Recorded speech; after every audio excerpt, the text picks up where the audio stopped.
Hello বন্ধুরা, তোমরা সবাই কেমন আছো? আশা করি তোমরা সবাই ভালো আছো। আমিও ভালো আছি। সানভি অফিসিয়ালে তোমাদের সবাইকে স্বাগত আরও একটা নতুন ব্লগের সঙ্গে। তো তোমরা দেখতে পাচ্ছ, আজ এসছি একটু মেজদিদের বাড়িতে। মেজদির বরের অ্যাক্সিডেন্ট হয়েছে। তো দেখতে পাচ্ছ ওনার হাতে পায়ে মাজায় খুব লেগেছে, খুব চোট পেয়েছে। তো তার জন্যে ওনাকে দেখতে এসেছিলাম। আর তারপর এসছি, যতক্ষণ ভাবছি একটু আমিও ডাক্তার দেখিয়ে যাই, আমার পেটে একটু সমস্যা হচ্ছে, তো ডাক্তারের কাছে যাই, এই সব কথা বলি। তো ডাক্তার বলল যে তাহলে একটা ইউজি করাই। তা ওইখানে একটা ইউজি করাতে দিল। তো ইউজিটা করলাম। তো তারপরে তোমাদের একটু পরে বলছি যে আমার কি হয়েছে। তো বন্ধুরা ভিডিওটা দেখো, ভিডিওটা স্কিপ না করে ফুল ভিডিওটা দেখো। তো তারপর এত গরম পড়েছে যে আর কি বলবো, যাওয়ার সময় তো পুরো উল্টেই করে দিয়েছি।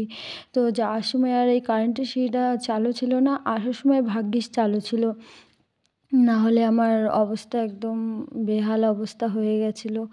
আর রাস্তা মানে যে সিঁড়ি পার হয়ে যাব সেই শক্তিটাও ছিল না। তো চোখ মুখের অবস্থা দেখে তোমরা বুঝতেই পারছো আমার শরীরটা কতটা খারাপ। তো চলে এসেছি আমরা বারাসাত প্ল্যাটফর্মে। তো দেখতে পাচ্ছ তোমরা, এখানে এসে ভাবছি কিছু খেয়ে নিয়ে আমি আর বদ্দি ভাবছি। তো গরমের মধ্যে আর কী খাবো, কিছু মুখে ভালো লাগছে না। তো আমি আর বদ্দি দুটো আইসক্রিম খেয়ে নিলাম। আইসক্রিম খাওয়ার পরে আইসক্রিম খেতে খেতে ট্রেন চলে এসেছিলো। তারপরে ট্রেনে ওঠার পরে আর ভিডিও কন্টিনিউ করতে পারিনি। তারপর চলে এসেছি অটোতে, মানে ট্রেনতে নেমে ওইখান থেকে 5 মিনিট হাঁটলেই অটো পাওয়া যায়। তো অটো ধরে আবার চলে গেছিলাম বদ্দিদের বাড়িতে। মেজদিই বারে বারে চলে আসছে। তো বন্ধুরা দেখো, এটা রাতে, এটা বদ্দিদের ওখানে অনুষ্ঠান হয়, শ্যামা মায়ের পুজো হয় প্রতি বছর। তো দেখো মন্দিরটা কত সুন্দর সাজিয়েছে, খুব সুন্দর সাজায়। তো আগেরবার এসেছিলাম এই পুজোতে, আর আবারও দেখো পুজোটা আমি অ্যাটেন্ড করতে পারলাম। আমার মার ইচ্ছা ছিল যে এবার পুজোতে আমি থাকবো। মার যদি ইচ্ছা থাকে সবই সম্ভব হয়। তো তারপরে দেখো বন্ধুরা, এনাকে হয়তো অনেকেই চিনবে। তো এনার নাম হলো রাজবংশী বাসুদেব। হয়তো এনার অনেকে ভক্ত।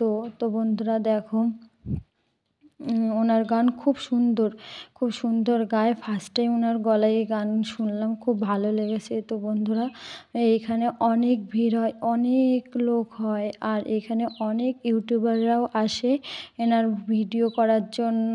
খুব সুন্দর গায়। তো তোমরা ভিডিওটা দেখতে থাকো, আস্তে আস্তে সব দেখতে পারবে। তো দেখো উনি স্টেজ থেকে নিচে নেমে এসছে, সবার সঙ্গে দেখো কত আনন্দ করছে, সবাই কত আনন্দ করছে।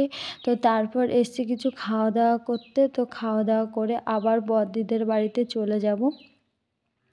বদ্দিদের বাড়িতে, এটা তার পরের দিনকার ভিডিও, মানে আমি বাড়ি যাচ্ছি।